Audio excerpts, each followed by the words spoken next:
ओम श्री गणेशाय नमः। ओम श्री उमा महेश्वराय नमः।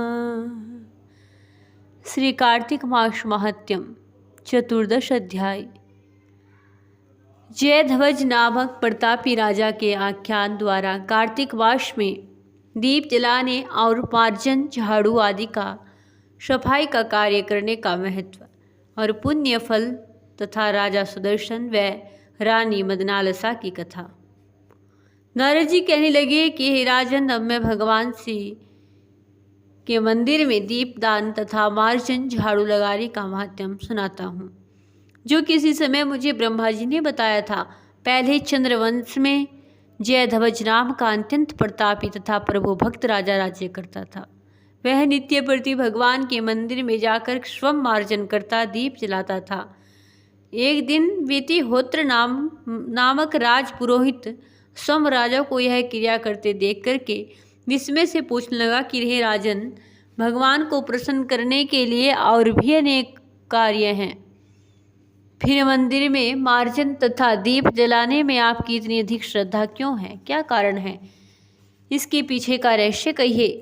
तब हाथ जोड़ करके अत्यंत विनम्र होकर के राजा ने कहा कि महाराज, इस संबंध में मेरे पूर्व जन्म का एक अत्यंत आश्चर्यजनक वृत्तांत है, जो भगवत कृपा से मुझे इस जन्म में भी स्मरण है। सतयुग में सवरोचिस मनवंतर में वेद वेदांगों को जानने वाला एक ब्राह्मण था, जो अत्यंत विद्वान होने पर भी खोटे कर्मों में लिप्त रहता था।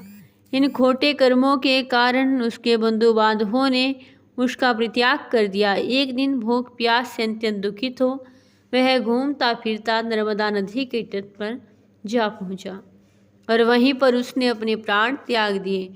उसकी स्त्री भी व्याभिचारिणी थी, अतएव उसके बंधुओं ने उसे भी घर से निकाल दिया। उसे के गर्भ से अत्यंत पापी मैं उत्पन्न हुआ। उस जन्म में मेरा नाम दंडकेतु था। स्त्री तथा द्रव्य के लिए मैंने गौ, पशु तथा अनेक मनुष्य की हत्याएं की।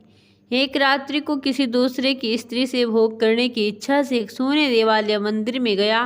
वहां जाकर वस्त्र से स्थान साफ किया, फिर दीपक जलाया। इतने में ही सोने मंदिर में दीपक जलता देखकर ग्राम रक्षक वहां आ गए और मुझे चोर या डाकू समझ करके लाठियों से प्रहार करने लगे, जिससे मेरी मृत्यु हो गई। और प्राण निकलते ही भगवान के दूत वहां पर आ गए और मुझे सुंदर विमान में बैठा करके वैकुंठ को ले आए। कार्तिक के महीने में भगवान के मंदिर में झाड़ू लगाने, दीपक जलाने से मुझे इतना फल मिला कि कई कल्प तक मुझे स्वर्ग का सुख मिला और फिर अब चंद्रवंश में मेरा जन्म हुआ है।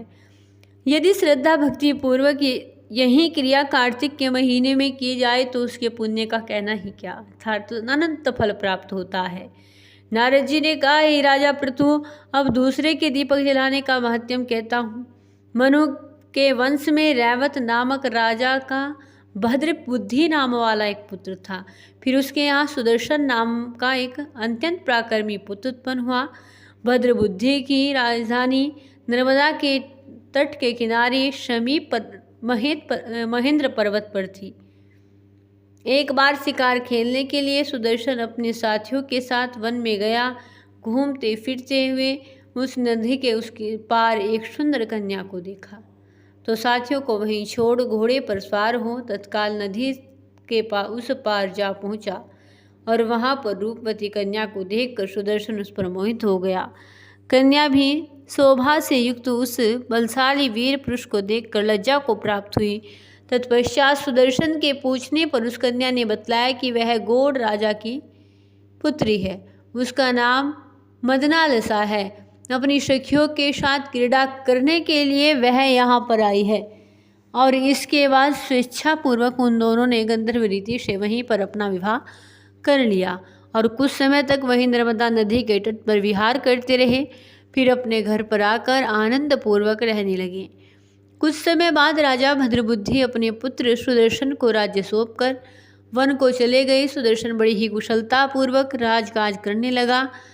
और रानी मदनालसा सदा अपने पति को विष्णु भगवान की पूजा का उपदेश करती रहती थी।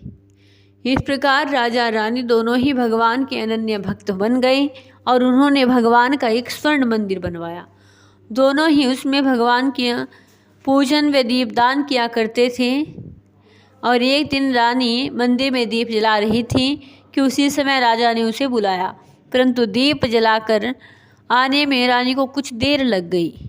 इस पर राजा सुदर्शन ने क्रोधावेश में आकर रानी से कहा, तुम तो कहती थी कि पति ही स्त्री का देवता है, फिर दीपदान में इतनी देर लगाकर तुमने मेरा अनादर क्यों किया? यदि देरी का कोई अन्य गुप्त कारण हो तो कहो।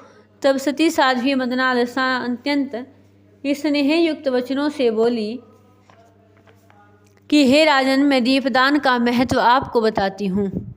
अब आप ध्यानपूर्वक मेरे चरित्र को सुनिए। पिछले जन्म में अन्न ग्रहण करने वाली मैं चुईया थी और एक दिन गोदावरी के तट पर भगवान के मंदिर में रात्रि को दीपक जलता हुआ देखकर बत्ती छोटी होने से बुझने लगा और मैंने बत्ती को लोभ में पकड़ कर उठाया। उस समय दीपक तो जल गया, साथ ही साथ मेरा मुख भी जल गया।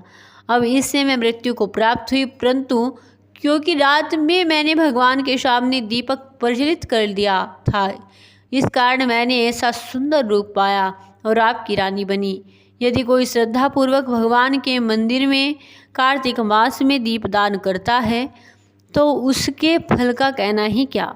अपनी रानी के मुख से यह बात सुनकर के राजा सुदर्शन ने आजीवन कार्तिक मास का व्रत करके भगवान के मंदिर में दीपदान किया और अंत में वैकुंठ को प्राप्त हुआ। बोलिए श्री राधे कृष्णा की जय, श्री लक्ष्मी नारायण देव की जय।